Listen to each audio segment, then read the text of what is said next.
దసరా ఉత్సవాల సందర్భంగా గొల్లపూడిలో ఎగ్జిబిషన్ ఏర్పాటు చేస్తున్నామని, ఈ ఎగ్జిబిషన్లో విద్యార్థుల కోసం ఎడ్యుకేషన్ పెవిలియన్ ఏర్పాటు చేస్తున్నామని విజయవాడ ఉత్సవ కమిటీ సభ్యులు, ఎడ్యుకేషన్ కమిటీ సభ్యులు చెప్పారు.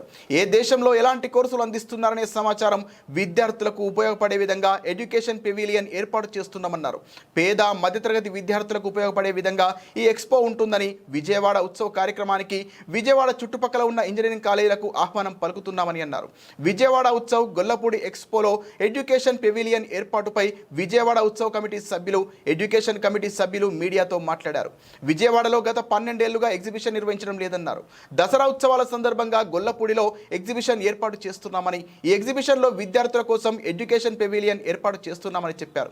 ఏ దేశంలో ఎలాంటి కోర్సులు అందిస్తున్నారనే సమాచారం విద్యార్థులకు ఉపయోగపడే విధంగా ఎడ్యుకేషన్ పెవిలియన్ ఏర్పాటు చేస్తున్నామన్నారు. ఎడ్యుకేషన్ పెవిలియన్లో ఎడ్యుకేషన్ స్టాల్స్ ఉంటాయన్నారు.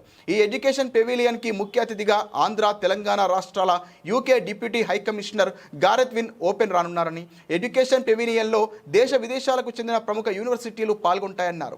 పేద మధ్యతరగతి విద్యార్థులకు ఉపయోగపడే విధంగా ఈ ఎక్స్పో ఉంటుందన్నారు. అందరికీ నమస్కారం అండి. నేను అనిల్ శంకర. ఇవాళ మీ ముందు నేను ప్రొడ్యూసర్గా రాలేదు, విజయవాడ నగర సభ్యుడిగా విజయవాడ నగర పౌరుడిగా మీ ముందున్నాను. గత 20 సంవత్సరాలుగా మన నగరం ఎంత డెవలప్ అయిందో ఏంటో అనేది నాకైతే ఏం తెలియదు. బట్ లాస్ట్ 12 సంవత్సరాలుగా ఇప్పుడు తెలిసింది ఏంటంటే, కనీసం మనకి మా చిన్నప్పుడు ఎగ్జిబిషన్ అనే ఈవెంట్ ఉండేది, అది కూడా లేదు.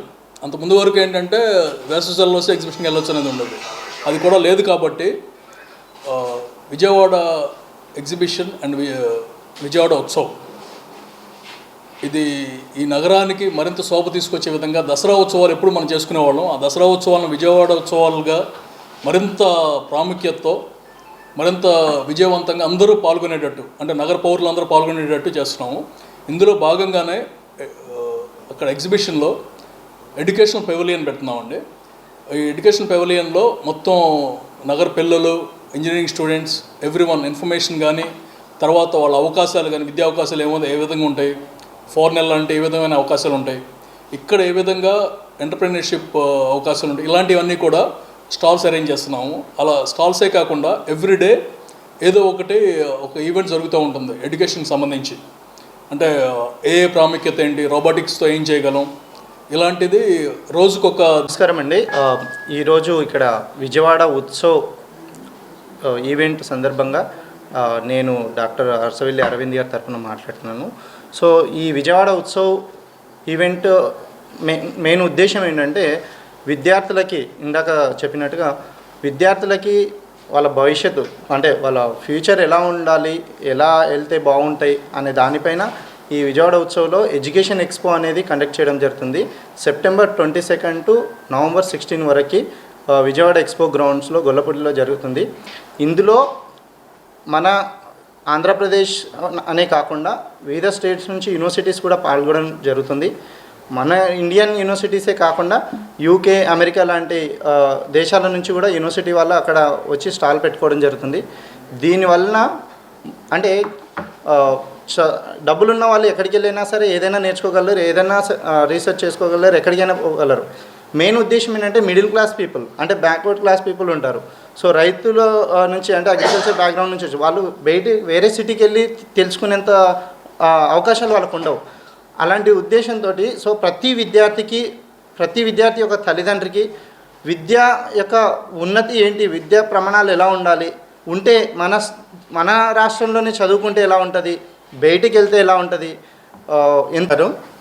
మరి ఈ విజయవాడ ఉత్సవ్ ఎడ్యుకేషన్ పెవిలియన్లో దాదాపుగా మరి ఎంపీ గారి డైరెక్షన్ మేరకు వివిధ రాష్ట్రాల నుంచి కానీ, మన విజయవాడ చుట్టుపక్కల ప్రాంతాల నుంచి కానీ ఉన్నటువంటి పేరు ప్రఖ్యాతులు ఉన్న యూనివర్సిటీలు, కాలేజీలు, ఇంజనీరింగ్ కాలేజీలు కానీ, మెడికల్ కానీ, అలాగే జనరల్ ఎడ్యుకేషన్లో టాప్ కాలేజెస్ ఏవైతే ఉంటాయో వాళ్ళందరినీ కూడా స్టాల్స్ పెట్టడానికి వ్యక్తిగతంగా ఇన్విటేషన్లు అందజేస్తున్నాం. మరి వాళ్ళ వచ్చిన తర్వాత మంచి వైబ్రెంట్గా ఉండటం కోసం ఎలా అయితే కాలేజెస్లో అన్ని విషయాల్లో కూడా క్విజ్లో కానీ, జనరల్ విషయాల్లో కానీ, ఏఐలో రిలేటెడ్గా కానీ, చిన్న ఇష్యూస్లో మామూలుగా టేకప్ చేసి ఎక్కువ మంది పార్టిసిపేట్ చేసే విధంగా కాంపిటీషన్స్ కూడా పెట్టి ఆ ఏరియా అంతా కూడా ఎక్కువ వైబ్రెంట్గా ఉండేలాగా చేయాలనేది సంకల్పంతో ముందుకెళ్తున్నాం. కనుక దీన్ని మరి మనం చుట్టుపక్కల ఉన్నటువంటి దాదాపుగా ఇంజనీరింగ్ కాలేజీలే దాదాపుగా 100 నుంచి 150 కాలేజీలు మన 2-3 జిల్లాల్లోనే ఉన్నాయి. ముఖ్యంగా వాళ్ళందరికీ కూడా ఇన్విటేషన్ ఎక్స్టెండ్ చేస్తున్నాం. కనుక ఇదే ఆహ్వానంగా భావించి మరి అందరూ కూడా మరి ఆంధ్ర రాష్ట్రంలో కానీ తెలంగాణలో కానీ చుట్టుపక్కల ప్రాంతాల్లో ఉన్నటువంటి ఇంజనీరింగ్ కాలేజీలు అలాగే జనరల్ ఎడ్యుకేషన్ కాలేజీలు కానీ మెడికల్ కాలేజీలు కానీ ఎవరైనా సరే విద్యార్థులు అందరూ కూడా మరి రకరకాల కాంపిటీషన్లు అన్నీ కూడా మేము డే వైజ్ కూడా అందరికీ కూడా ఒక కామన్ గ్రూప్ అనేది ఒకటి ఏర్పాటు చేసి ఇన్ఫామ్ చేయటం జరుగుతుంది. మరి ఆ వాట్సాప్ గ్రూప్ ద్వారా తెలుసుకుని ఎవరినైతే మేము ఇన్విటేషన్ ఎక్స్టెండ్ చేశామో